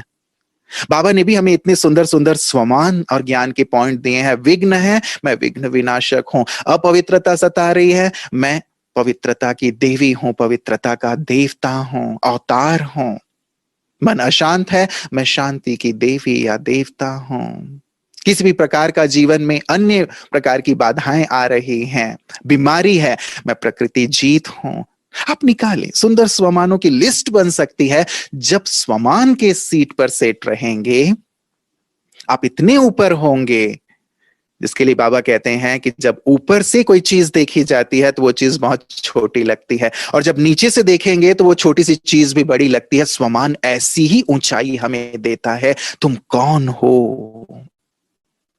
तुम सामान्य नहीं हो, साधारण नहीं हो, तुम भगवान के बच्चे हो, तुम मास्टर सर्वशक्तिवान हो, तुम इस सृष्टि के आधार हो, जगत के उद्धार करता हो, मुक्ति जीवन मुक्तिदाता हो, सारी कल्प के हीरो एक्टर हो, हाईएस्ट हो, होलीएस्ट हो, रिचेस्ट हो। सोचें क्या हूं मैं? और जब इस स्थिति में मैं रहता हूं तो मैं कितनी समर्थ स्थिति में रहूंगा, कितनी ऊंचाई पे रहूंगी, और क्या मेरी जो स्थिति परिस्थितियां हैं वो फिर मुझे कैसी लगेंगी। इनके सुंदर आसन पर हम सेट रहें। और इसके साथ साथ यदि इससे भी नहीं हो रहा है, कई बार कोई परिस्थितियां ऐसी होती हैं जो बड़ी भारी होती हैं, समर्पित करने को बाबा ने हमें कहा है। समर्पित कर दो। बाबा है ना, जैसे छोटे बच्चे का हमेशा बाबा एग्जाम्पल देते हैं। जब छोटे बच्चे से कोई चीज नहीं संभाली जाती है, नहीं उठाई जाती है, तो क्या करता है? अपने पेरेंट्स को दे देता है। हम भी अपने माता पिता को दे दें कि ये चीज, ये भारी परिस्थिति आपको अर्पित, मैं भी आपका हूं, ये परिवार भी आपका है, ये व्यवसाय भी आपका है, और ये जो विषम परिस्थिति आई है, बात आई है, ये भी आपकी है। जब सब कुछ आपका है तो ये मेरा कैसे हो सकता है? बात ये होती है कि हम उसे अपना मान लेते हैं, उस पर बहुत ज्यादा सोचने लगते हैं और इसलिए परेशान होते हैं। उसे भी दें। एक भाई की जॉब चली गई थी, बहुत परेशान थे वो। अब परेशान थे, बहुत हाथ पैर मारा, लेकिन वो जॉब वापस नहीं आ रही थी। किसी कारण से उन्हें सस्पेंड कर दिया गया था। भोग लगवाया बाबा को, संदेशी ऊपर गई, देखा कि वो भाई एक धागा लेकर के उसे सुलझाने की कोशिश कर रहा है, इधर से खींचते हैं वो तो इधर उलझ जाता है, इधर से खींचते हैं तो इधर वो धागा उलझ जाता है। अब उसी ऊहापोह में, उसी उधेड़ बुन में लगे हुए हैं। संदेशी ने बाबा से कहा कि बाबा बेचारा कितना परेशान है, आप इसकी मदद क्यों नहीं कर रहे हैं इस धागे को सुलझाने में। तो बाबा ने कहा ये मुझे देगा तब तो मैं सुलझाऊंगा, ये मुझे समर्पित करेगा तब तो मैं सुलझाऊंगा। ये तो खुद ही लगा हुआ है, इधर खींच रहा है, इधर खींच रहा है, इधर खींच रहा है कि मैं नहीं नहीं नहीं मैं खुद कर लूंगा। हाँ। इसीलिए बाबा भी हाँ ठीक है अब तू कर ले, बाबा भी छोड़ देते हैं ना फिर ऐसे में, ठीक है जब तू थक जाए या जब तेरे से नहीं होता फिर तू मेरी तरह। द्रौपदी के लिए भी कहते हैं ना, जब तक उसने साड़ी पकड़ के रखी थी तब तक साड़ी मिली नहीं, जब उसने साड़ी छोड़ दी, समर्पित कर दिया कि प्रभु बस मैं थक गए, अब तो मेरी इलाज तेरे ही हाथ में है, छोड़ा छोड़ा, समर्पित किया तो सहयोग मिला। समर्पित करें, बहुत बड़ी बात है। जब हम हैं ही बाबा के, हम कहते हैं कि हमारा सब कुछ बाबा का है, तो ये जो परिस्थिति है, बात है, वो बाबा की क्यों नहीं है, वो भी तो बाबा की है। अर्पित करें और अनुभव करें जो बाबा ने कहा है ना। प्रारंभ में भी मैंने आपसे एक बात कही, मधुबन आ जाएं, बाबा के सामने बैठ जाएं। बाबा ने ये कहा है, आप सबको याद होगा बाबा को महावाक्य, कि जब भी कोई बात आती है, विपदा आती है, परेशानी आती है, दिल से कहो मेरा बाबा, प्यारा बाबा, मीठा बाबा, आ जाओ मेरी मदद करो। दिल से कहो, दिल से कहो तो ऐसा हो नहीं सकता कि बाबा ना आए। बाबा बंधे हुए हैं, बाबा बंधे हुए हैं मदद करने के लिए। बस दिल से, क्या मैं ये कहता हूं या खुद ही मैं उस धागे को सुलझाने में लगा हुआ हूं कि नहीं नहीं मैं कर लूंगा, या मेरी पुकार जैसे एक भक्तों वाली पुकार है, दुखियारी वाली पुकार है, दिल से, प्यार से और संपूर्ण निश्चय से। निश्चय से, ऐसे नहीं कि निश्चय नहीं है। वो कहते हैं ना कि एक बार नाव डगमगाने लगी, कोई नाव से जा रहा था, पार कर रहा था, नाव में कई लोग बैठे हुए थे। अब नाव जब तूफान में डगमगाने लगी तो जो व्यक्ति था उसने कहा राम जी मेरी रक्षा करो। अब राम जी चले उधर से, अब थोड़ा वक्त हो गया, राम जी पहुंचे नहीं, तो इन्होंने कहा गणेश जी मेरी रक्षा करो, कुछ हो नहीं रहा है। अब गणेश जी चले, अब गणेश जी भी आ ही रहे थे, तब तक इन्होंने अब पुकारना दूसरे को शुरू कर दिया कि नहीं हनुमान जी आप आइए, लगता है ये व्यस्त हैं। हाँ। तो इन्हें विश्वास ही नहीं है कि ये आएंगे। तो जब निश्चय ही नहीं है तो फिर विजय नहीं होती, निश्चय ही नहीं है तो हम हल्के नहीं हो पाते। इसीलिए संपूर्ण निश्चय के साथ हम अपने आप को, अपने इस बोझ को, अपनी इन समस्याओं को अर्पित करें। और सबसे महत्वपूर्ण बात अंडरलाइन करने वाली ये, साथ रहें। बाबा कुछ दिनों से इस बात को बहुत लगातार कह रहे हैं, चाहे वो स्लोगन में, चाहे वरदान में, निरंतर याद, निरंतर याद।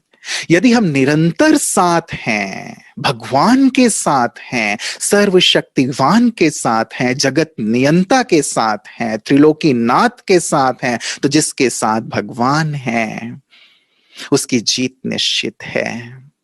वो हल्के रहेंगे, निश्चिंत रहेंगे, निर्भय रहेंगे, परिस्थितियों से घबराएंगे नहीं। पांडवों ने भगवान को ही चुना ना। पांडवों के खाते में भले विपदाएं आई लेकिन साथ साथ भगवान भी आए। तो विपदाएं आ रही हैं लेकिन विपदाओं के साथ भगवान भी तो हैं हमारे साथ। और जीत किसकी हुई ये सब हम जानते हैं। इसीलिए साथ, जयद्रथ वध की बात यदि देखें तो भी भगवान साथ थे इसलिए विजय हुई ना। अर्जुन का प्रण था कि सूर्यास्त यदि हो गया मैं चिता पे चढ़ जाऊंगा। अब देखा कि जयद्रथ जी छुप गए हैं। श्री कृष्ण जी ने साथी बन करके थोड़ी देर के लिए सूर्य को छिपा दिया। ऐसा लगा कि जब सूर्यास्त हो ही गया, जयद्रथ सामने आ गए, तभी उस बादल को हटा दिया प्रभु ने और अर्जुन ने जयद्रथ का वध किया। साथ मिलता है उनका, विपदाएं दूर हो जाती हैं। इसका हम सुंदर अनुभव करते चलें। तो दिल की बहुत सारी दुआएं हैं, शुभकामनाएं हैं आप सभी के लिए। कहते हैं ना कि वॉशिंग मशीन में यदि कोई चीज डाली जाती है तो भले ही जिंदगी भी तो वॉशिंग मशीन के समान ही है, हो गई है ना आजकल के दौर में और आगे भी। वो भले ही हमें धोए, भले ही निचोड़े, लेकिन जब हम बाहर निकलते हैं तो बहुत ही निखरे हुए से होते हैं, बहुत ही सुंदर से होते हैं, स्वच्छ होते हैं। तो भगवान को साथ रखते हुए, सुंदर स्वमान में रहते हुए, सब कुछ उसको अर्पित करते हुए, बहुत सकारात्मक रहते हुए हम विपरीत परिस्थितियों को पार करते चलें। ये तो निश्चित है कि जीत हमारी ही है, भले ही बात कितनी भी बड़ी से बड़ी क्यों ना हो। लेकिन ब्राह्मणों के साथ, हम पांडवों के साथ भगवान हैं, और जिधर भगवान है उधर जय है, विजय है।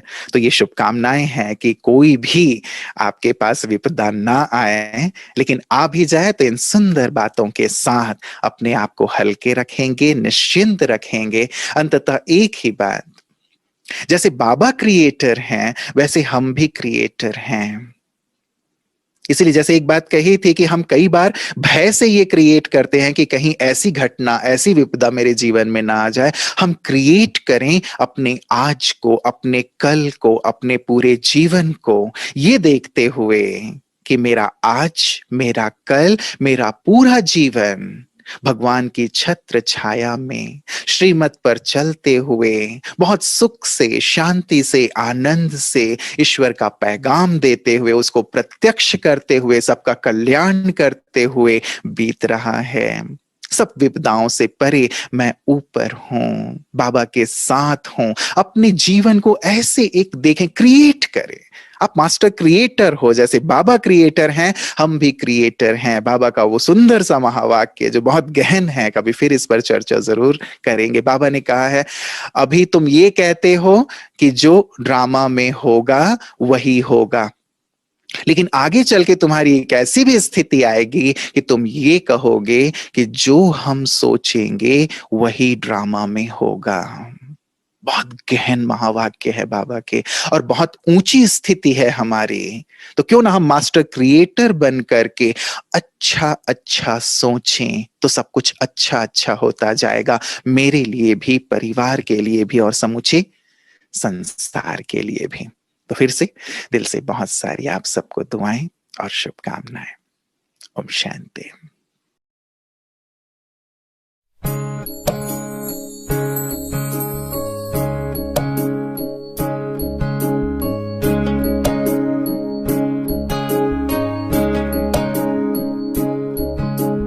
ये मत कहो खुदा से मेरी मुश्किलें बड़ी हैं, ये मत कहो खुदा से मेरी मुश्किलें बड़ी हैं, ये मुश्किलों से कह दो मेरा खुदा बड़ा है। आती है आंधियाँ तो कर उनका खैर मकदम, आती है आंधियाँ तो कर उनका खैर मकदम, तूफान से ही तो लड़ने खुदा ने तुझे गढ़ा है। ये मत कहो खुदा से मेरी मुश्किलें बड़ी हैं, ये मुश्किलों से कह दो मेरा खुदा बड़ा है, मेरा खुदा बड़ा है, मेरा खुदा बड़ा है। में तप के सोना है और भी निखरता, अग्नि में तप के सोना है और भी निखरता, दुर्गम को पार करके हिमालय कोई चढ़ाए। लाएगी रंग मेहनत आखिर तुम्हारी एक दिन, लाएगी रंग मेहनत आखिर तुम्हारी एक दिन, होगा विशाल तरवर वो बीज जो पड़ा है। ये मत कहो खुदा से मेरी मुश्किलें बड़ी हैं, ये मुश्किलों से कह दो मेरा खुदा बड़ा है, मेरा खुदा बड़ा है, मेरा खुदा बड़ा है। आज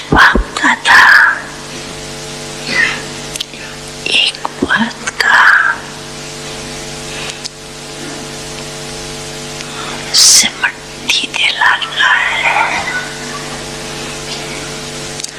कि कभी भी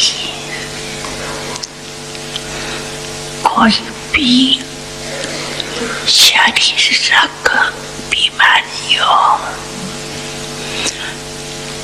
मन का तूफान हो, तन में हलचल हो,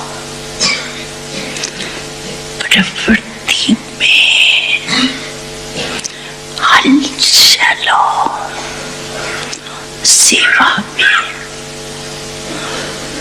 सेवा में भी हलचल होती है, तो किसी भी प्रकार के हलचल में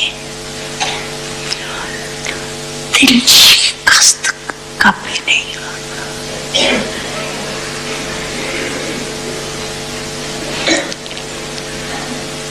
बड़ी दिल वाले बनो।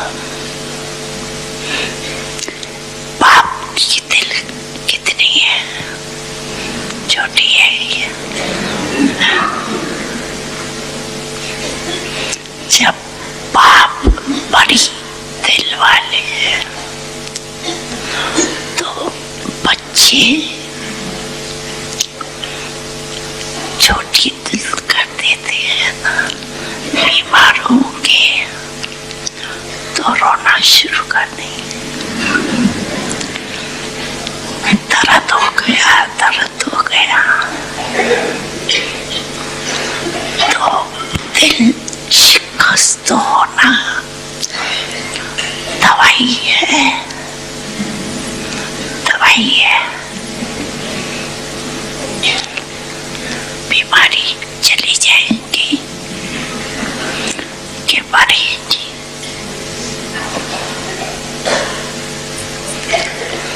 जब हिसाब किताब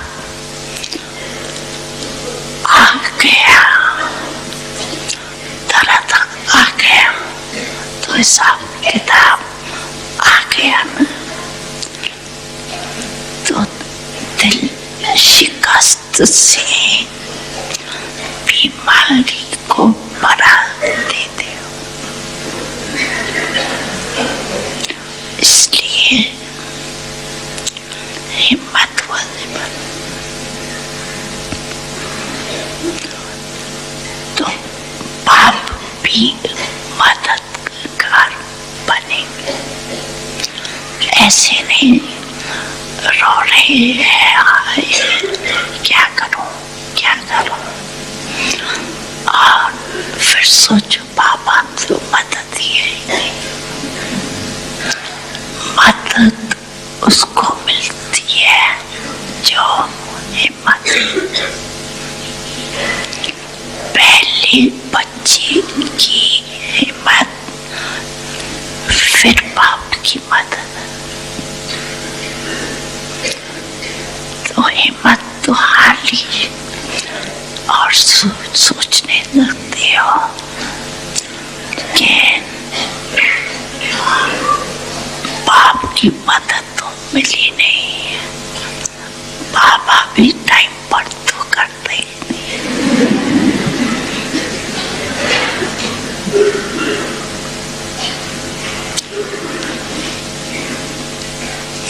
तो आती अक्षर याद नहीं करो, बाबा मददगार है, लेकिन किसका?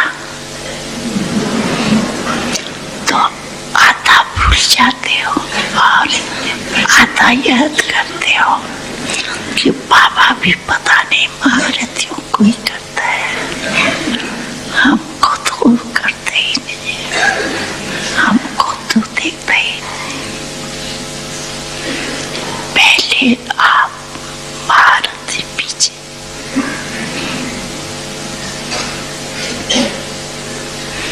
लेकिन दिल शिकस्त नहीं बना और मन में अगर कोई उलझन आ भी जाती है तो क्या होता है, ऐसे समय पर निर्णय शक्ति से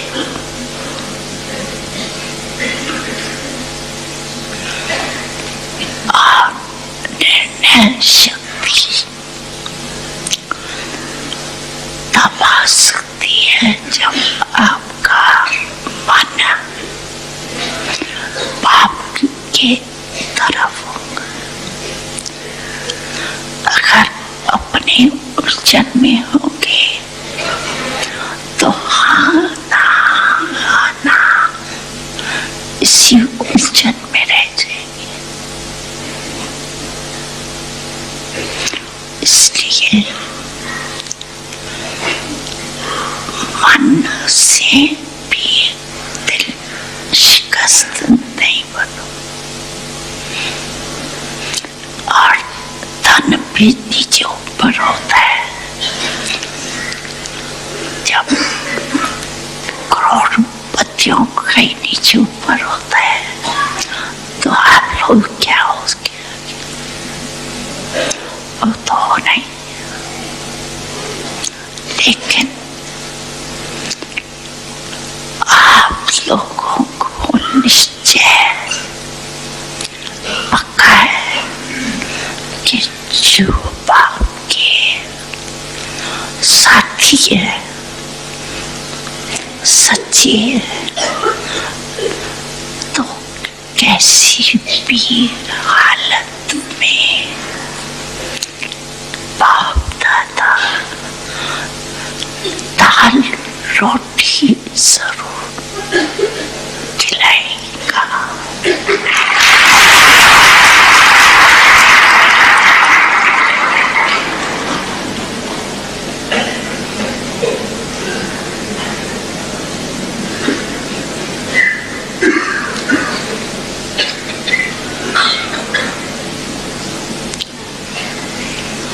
तो सब्जी नहीं खिलाएगा, दाल रोटी।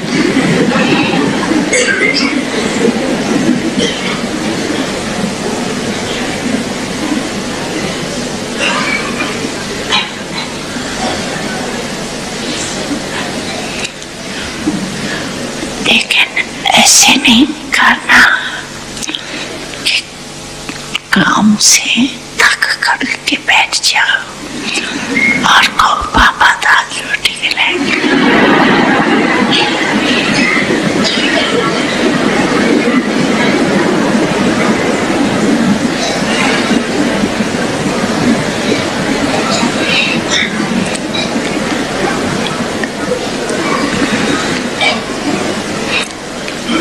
ऐसे अलग बेले या आलस वाले को नहीं मिलेगा।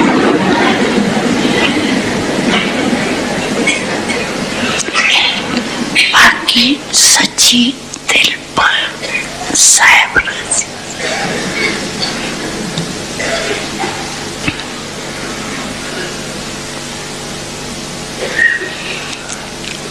और परिवार में भी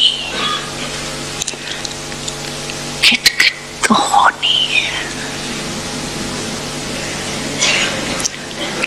जब आप लोग खुद कहते हो कि अति के बाद अंत होना है, कहते हो अति में जा रहा है और जाना है।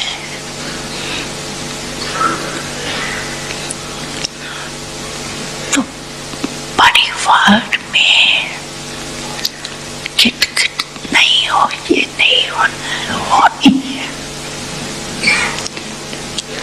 लेकिन आप ट्रस्टी बन, साक्षी बन, परिस्थिति को बाप से शक्ति दे हल करो। गृहस्थी बन के सोचेंगे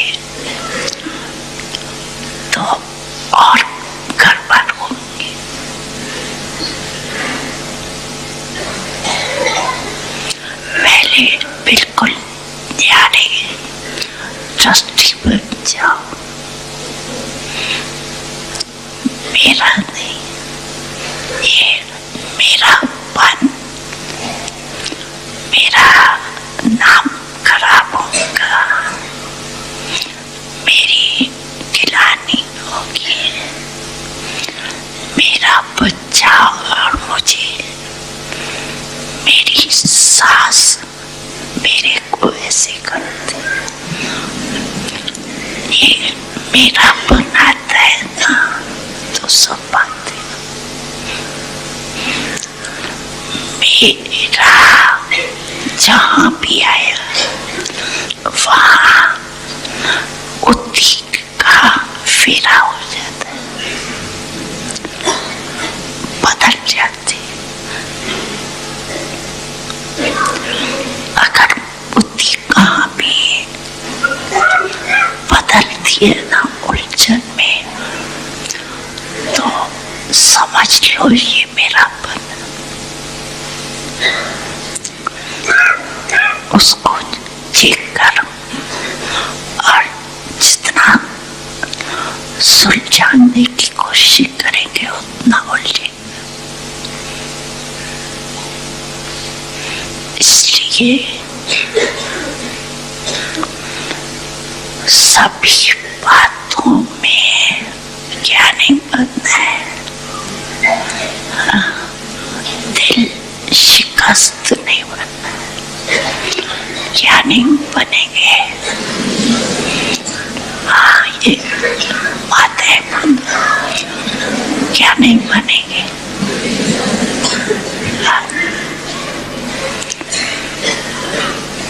सब कहना नहीं, करना है,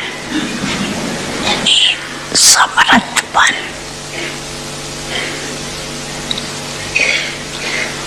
और सन शोज फादर का पाठ पक्का करो, अच्छा नहीं करो, पक्का करो।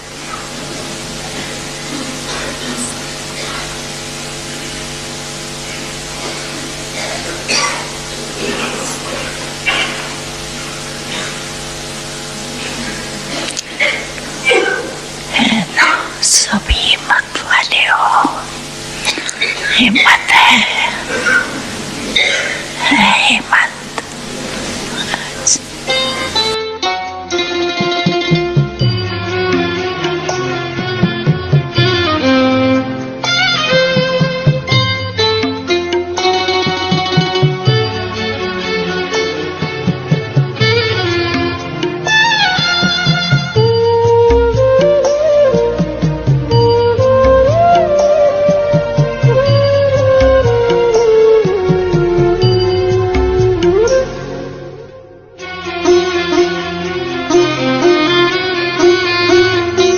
तेरी याद से बाबा मन में एक दिव्य शक्ति भर जाती है।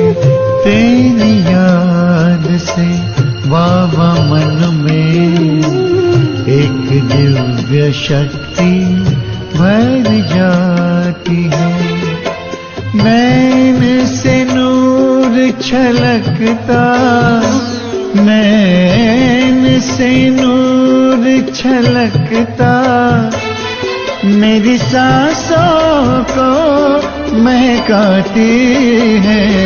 तेरी याद से बाबा मन में एक दिव्य शक्ति भर जाती है। तेरी याद से बाबा मन में एक दिव्य शक्ति भर जाती है।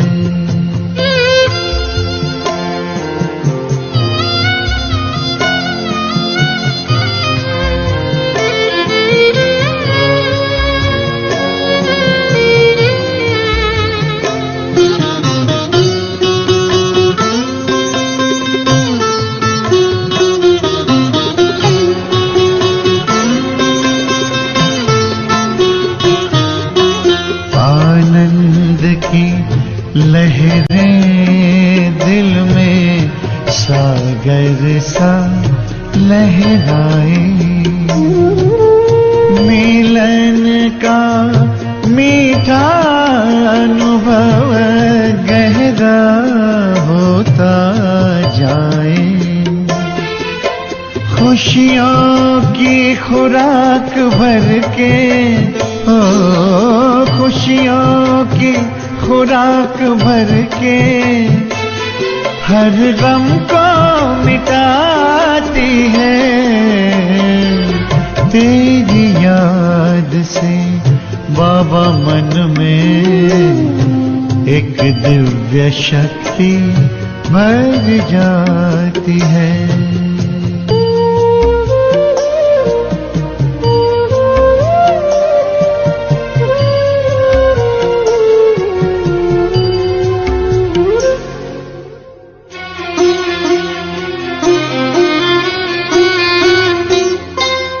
झिलमिल झिलमिल जुगनू जैसे चमकता चारों ओर, अनहद नाद गूंजे कानों में, ना कोई जग का शोर। वतन की वो मुलाकातें, वतन की वो मुलाकातें हर पल याद आती है। तेरी याद से बाबा मन में एक दिव्य शक्ति भर जाती है।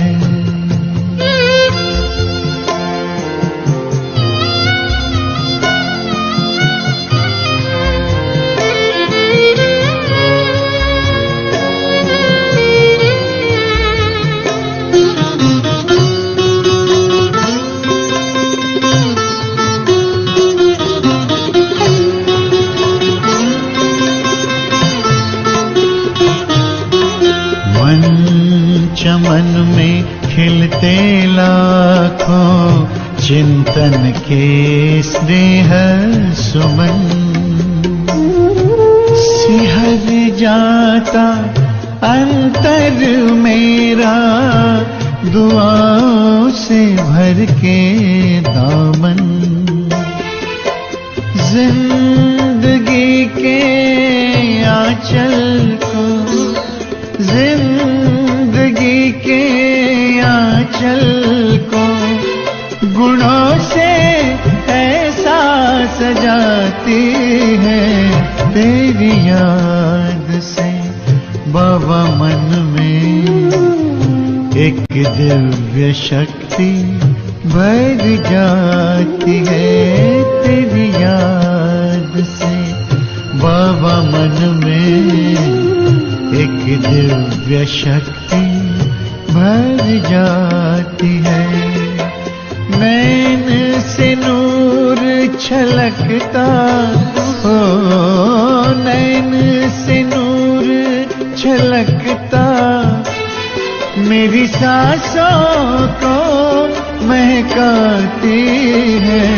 तेरी याद से बाबा मन में एक दिव्य शक्ति भर जाती है। तेरी याद से बाबा मन में एक दिव्य शक्ति भर जाती है।